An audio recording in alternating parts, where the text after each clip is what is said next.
The wind screamed across the white mountains, carrying ice like tiny blades. A single human ship had fallen from the sky, leaving a burning trail behind. When the smoke cleared, a figure crawled from the wreckage, his breath heavy, his hands shaking. His name was Eli.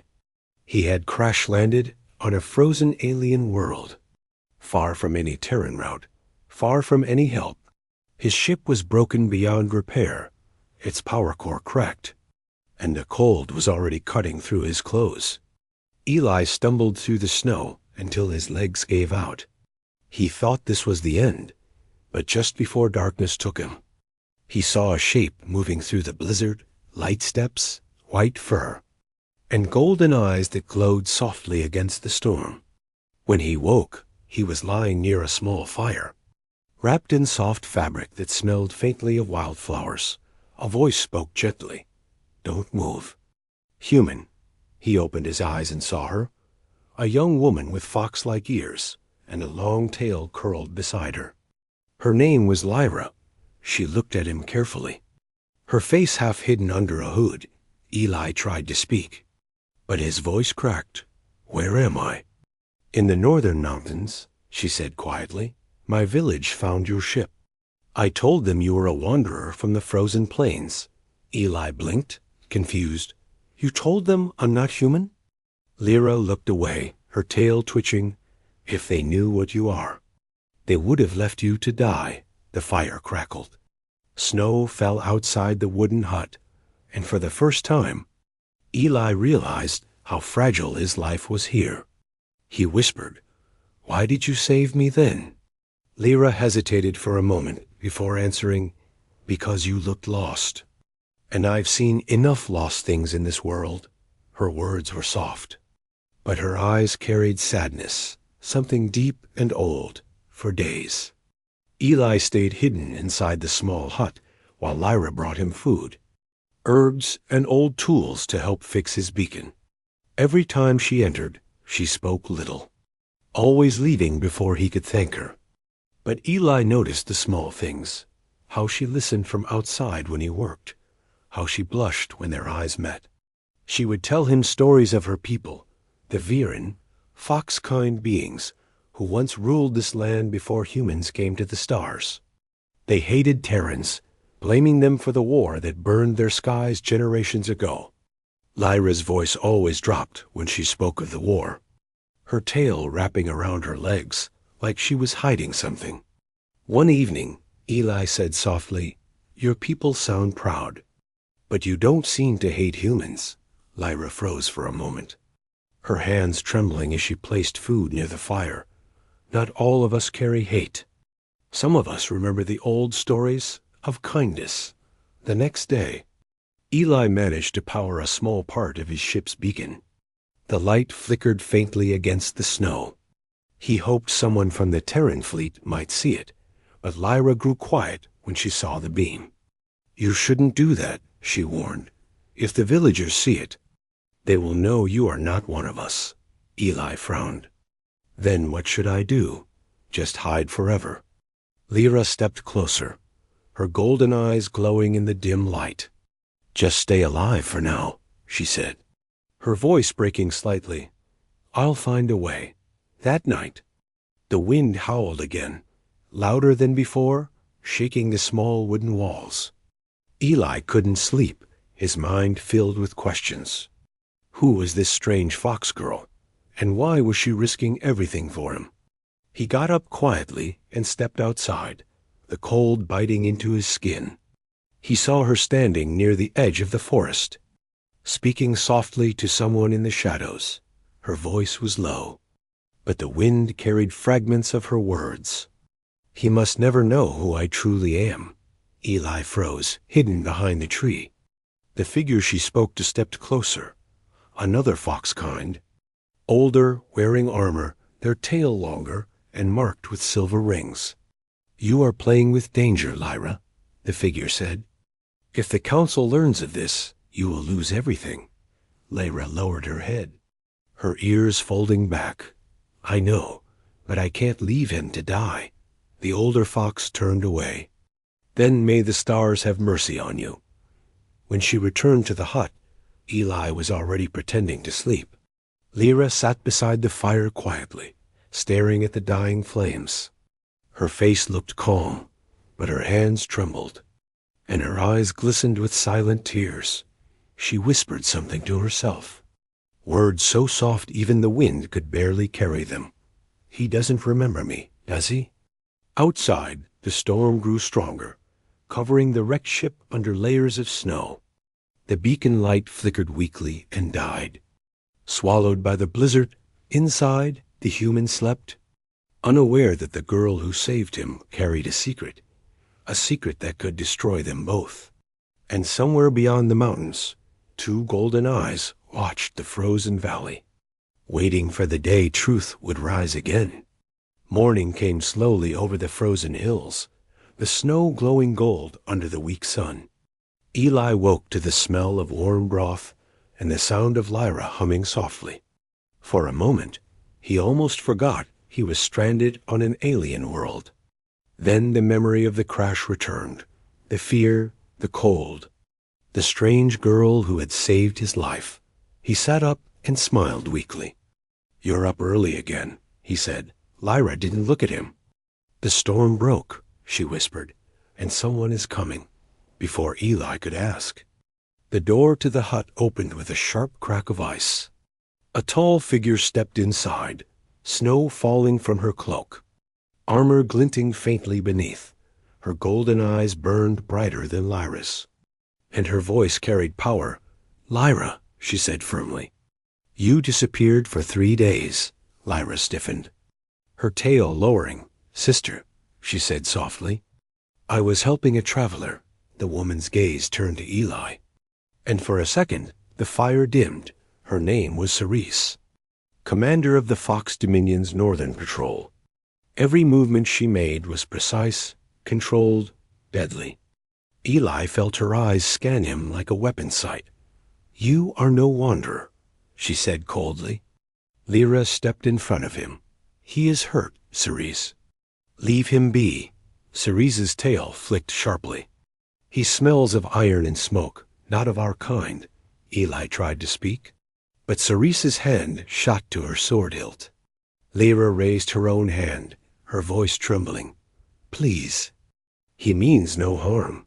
The tension hung heavy in the air until Cerise exhaled slowly. She turned her glare from Eli and said, "We'll talk outside." "Outside?" The wind whispered through the trees as Cerise stood tall beside her sister. "You brought a human here?" She hissed. "Have you lost your mind?" Lyra kept her eyes down. "He was dying," she whispered. "I couldn't leave him." Cerise's claws brushed her armor. "Do you remember what they did to our cities?" Lyra's voice broke. "That was not him," Cerise sighed, a low growl hidden behind her breath. "You always see light where there is shadow." From inside, Eli could only hear fragments of their words. He looked at his frozen reflection in the metal of his broken helmet. "Human," he muttered, always the curse word. When the sisters returned, Cerise's expression had softened, but not vanished into kindness. "You will stay hidden," she said. "If the village learns the truth, they'll kill you before night." Eli nodded slowly. "You saved me. I won't bring trouble to your home for the next few days." Cerise stayed near the hut, always watching, always questioning. She was everything Lyra was not: old, confident, forged by war. Yet Eli saw something similar in their eyes, the same loneliness, the same buried pain at night when Lyra slept. Cerise sat near the fire polishing her blade. "You humans," she said one evening, "you always bring chaos." Eli looked at her calmly. "And yet you fight to protect peace, for the first time." Cerise paused, her eyes softening for a brief heartbeat. "Perhaps," she whispered, "because we don't know another way." Lyra woke one night to find Cerise standing outside under the stars. The snow around her glowed faintly from the twin moons above. Lyra stepped closer. "You don't have to hate him," she said quietly. Cerise's ears twitched. You care for him too much, she answered. Lyra's heart pounded. I love him, she confessed, her voice breaking. But I know he cannot stay, Cerise turned sharply, her tail sweeping snow behind her. Then what will you do? Lyra's eyes filled with tears. I'll let him go, even if it hurts, for a long moment. Cerise said nothing, then she looked up at the stars. They say the stars remember every secret, she murmured. Maybe yours will be remembered kindly. Lyra's shoulders trembled. Please, don't tell the council, Cerise nodded slowly. I won't, but this cannot last forever. The next morning, Cerise handed Eli a small silver crest, a symbol of the Dominion's patrols. Keep this hidden, she said. If anyone finds you, show it. It may buy you a few seconds before death. Eli smiled faintly. You sound like you care. Cerise's lips curved in the ghost of a smile. Care is a weakness, she replied, but I've learned it's one we cannot live without. That night, as the wind sang through the mountains, Lyra sat near the fire, staring at Eli as he slept. She whispered to herself, You were always meant for the stars, not this frozen cage. Outside, Cerise watched from the trees, her golden eyes reflecting both pride and sorrow. She whispered softly into the cold air, And I'll do what you cannot. And in that silent vow, the fate of all three was sealed, one driven by love, one by duty, and one by the truth neither was ready to face. The snow fell again, quiet, endless, hiding the footprints of two sisters who carried the same fire. But for one of them, that fire was about to burn the whole world. The days turned colder, the storms heavier, and still Eli's beacon gave no signal back. He spent his time fixing what he could, learning to survive, while Lyra and Cerise argued quietly outside each night. Eli could feel something unspoken between them, not just sisterhood, but something deeper, a wound that time had not healed. One evening, Cerise returned from patrol with frost on her armor and a strange look in her eyes. The Dominion Council knows there's an outsider in the north, she said, her tone sharp. They're sending scouts to search. Lyra's face turned pale. We have to hide him, she said quickly. If they find out he's human, Cerise interrupted, then not only he dies, but so do you. Eli stood from the corner, his hands clenched. I'm not letting either of you risk your lives for me. Cerise looked at him coldly. You don't have a choice. He met her gaze. Neither do you. For a moment, silence filled the small hut, the fire crackling softly between them like a fragile heartbeat. That night, Eli couldn't sleep, his mind chasing fragments of what he had heard over the last few days. The sisters were not simple villagers. Their speech, their confidence, the crest on Cerise's armor, all told him they were important. He waited until both had left for supplies, then quietly searched through Cerise's pack. Inside he found something wrapped in silk, an insignia of the Royal Fox Dominion, carved in gold and shaped like twin tails circling a star. His breath caught. Royal blood, he whispered. When Lyra returned, she found Eli holding the emblem, her face drained of color. You shouldn't have seen that, she said softly. Who are you? Eli asked, his voice firm but calm. Lyra hesitated, her tail curling around her arm. My sister and I are daughters of the Dominion's High Regent? Eli stepped back, shocked. Your royalty? Lyra nodded slowly.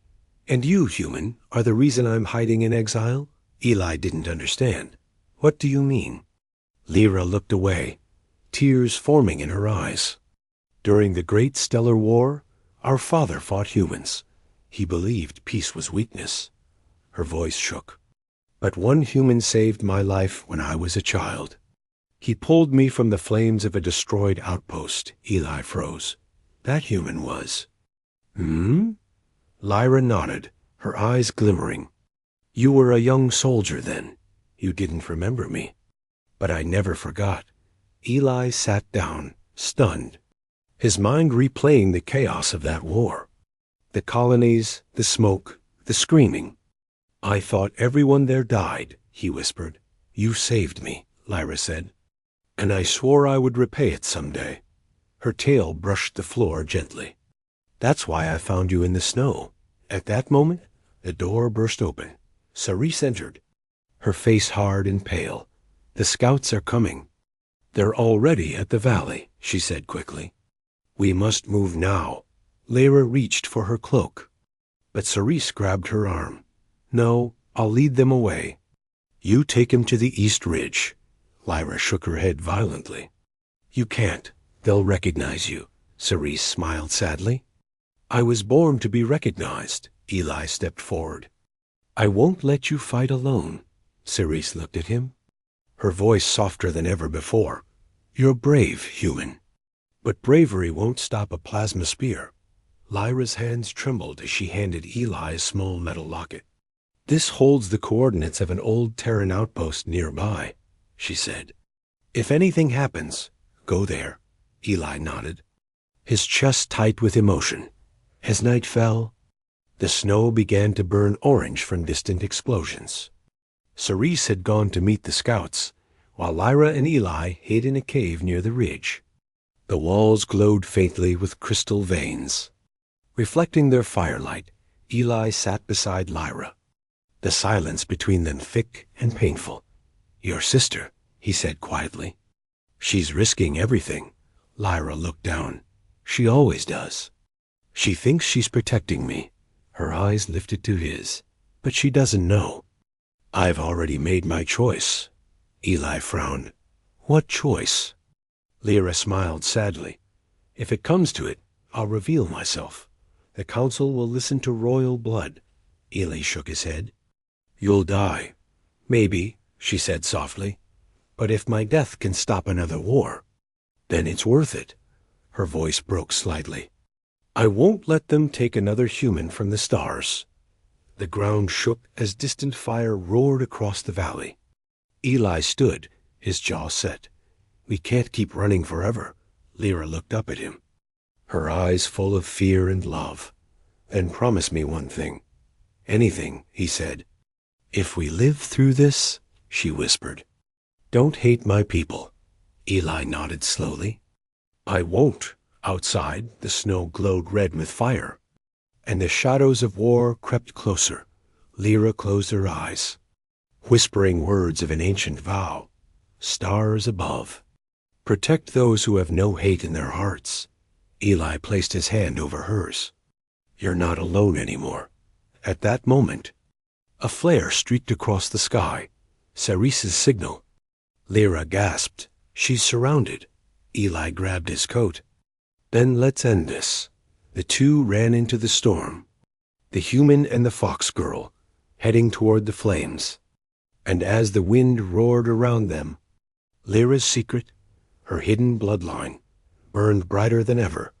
A princess, a soldier, and the fragile bond between them would soon decide the fate of two worlds.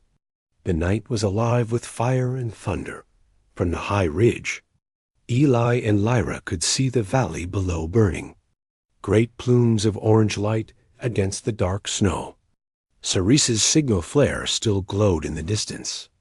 Bright and desperate, Lyra gripped her staff tightly, her tail flicking with fear. She's surrounded, she said, her voice trembling. Eli adjusted the weapon he had salvaged from his ship. Then we get her out. They moved through the frozen forest, snow crunching under their boots. Smoke rising in the distance. The closer they came, the louder the sounds of plasma fire and roaring engines. Lyra whispered a prayer under her breath, her golden eyes shining with faint energy. When they reached the edge of the battle, they saw Cerise standing alone among broken trees. Her armor cracked, her blade glowing red-hot. Around her, 5 Dominion scouts moved in circles, shouting orders and firing bursts of energy that scorched the ground. Eli didn't think. He ran forward, firing his weapon with sharp, controlled bursts. 2 scouts fell instantly. The others turned in surprise. Their eyes wide, Lyra raised her hands. A surge of light forming around her palms. Ancient power awakening from within. A shockwave burst out, throwing snow and smoke into the air. When it cleared, only silence remained. Cerise stood panting, staring at her sister. "You shouldn't have come," she said. Lyra rushed to her side. "You would have died," Cerise laughed bitterly. "I was ready for that."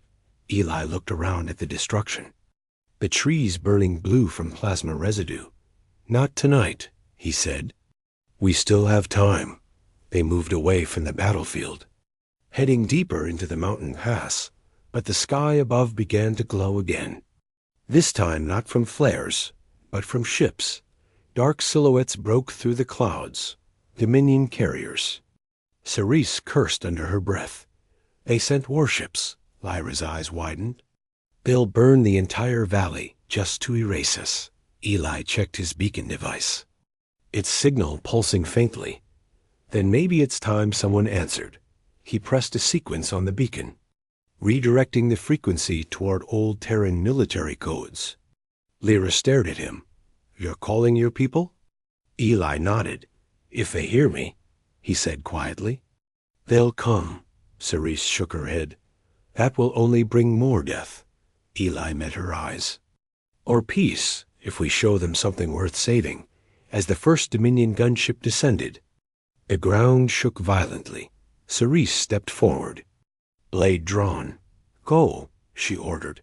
"I'll hold them off," Lyra screamed. "No," and her eyes began to burn gold again. Power surged from her hands, energy ancient and pure. The gunship above them trembled as the air shimmered, its engines flickering, then dying completely. It crashed into the valley below, lighting the sky with another wave of fire. Eli stared at her in shock. "Lyra, what are you?" She fell to her knees, her breath weak. "It's our bloodline," she said softly. "The royal family carries the star fire, an old force that binds life and light." Cerise grabbed her shoulders. "You'll kill yourself if you use it again," Lyra smiled faintly. "Then I'll die protecting those who still believe in hope." Above them, more ships appeared, forming a ring of light across the dark sky. The snow turned red from the reflection of their flames. Cerise looked at Eli. "You can still run." Eli shook his head. "Not without you both." Lyra reached out and took his hand, her voice soft but steady. "You shouldn't have come here." Eli smiled weakly. "Then I'd never have known what real courage looks like." Suddenly, the beacon on his arm flashed brighter than before. A deep sound filled the air, not from Dominion engines, but from something far older and stronger. Lyra turned, eyes wide. "What is that?" Eli looked up, his heart pounding. "Terran response signal," he said. "They heard us." Moments later, the clouds tore apart, revealing a massive shadow, a Terran dreadnought. Its hull glowed faintly blue, weapons locked downward.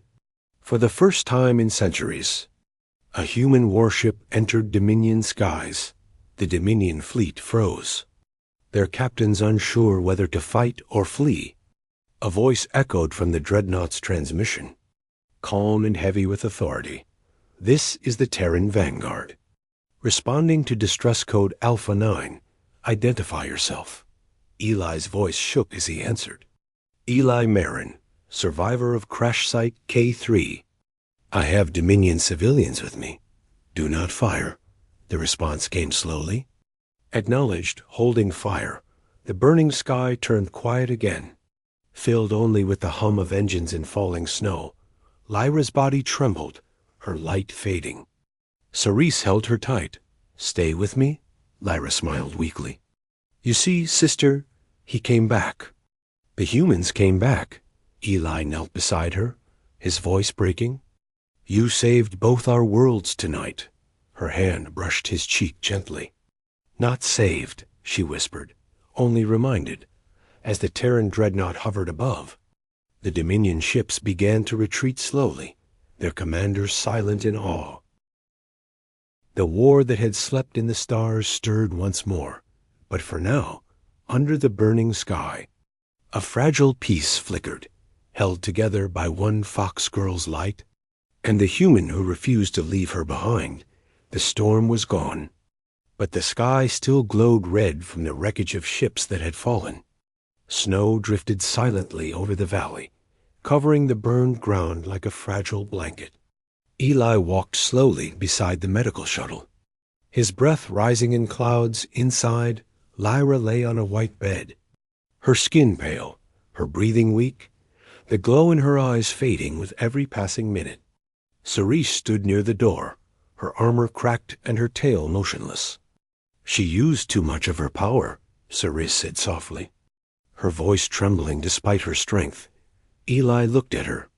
"She saved us all." Cerise nodded slowly. "Yes, and she might pay with her life."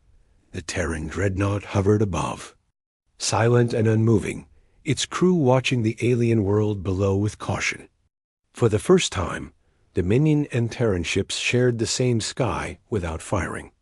Inside the small outpost, the air was filled with quiet hums of old Terran machines, now working to keep Lyra alive.